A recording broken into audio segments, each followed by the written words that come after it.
Welcome back to the channel, man. As usual, when I got some free time, I take some questions off my page. And before I take this question, can I get you to subscribe to the channel?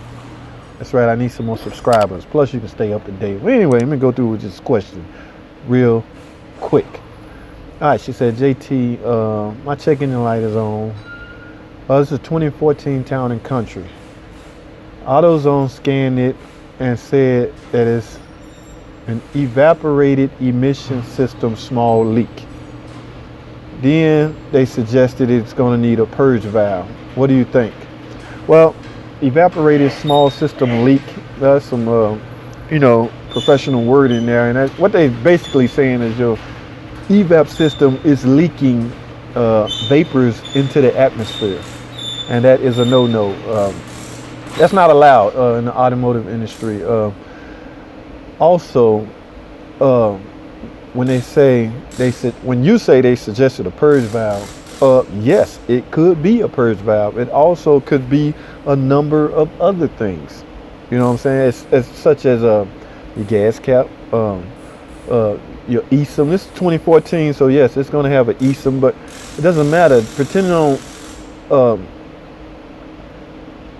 as far as the year, make, and model of your car would determine what evap system pump you would use. In the older model, we used the LDP, the leak detection pump. Then we changed that and went to NVLD, which is a natural vacuum leak detection pump. Now we up to the newer cars utilize an ESIM.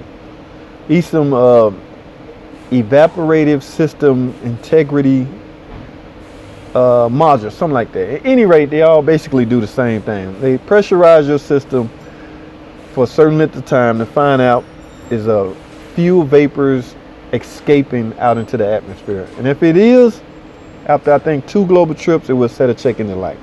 Now, as far as they're suggesting it could be a purge valve, like I say, it could be, but the only sure way to find out is to smoke test your evap system.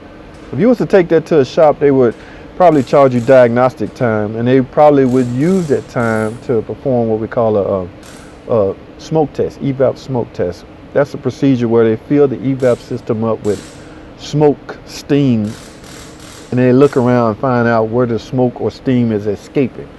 That will indicate where the leak is at, and from there you make your repair from there. Now, I will say this based off experience. I wouldn't think it's your purge valve, but it could be. I hate going off hypotheticals. Okay, so now I've said the part that I've replaced a lot of based on this code P0456 happens to be the ESIM.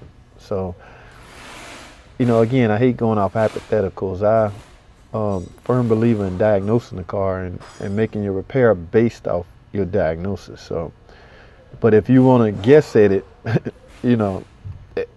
I guess the way to say it is, should you take their suggestion and replace the purge valve?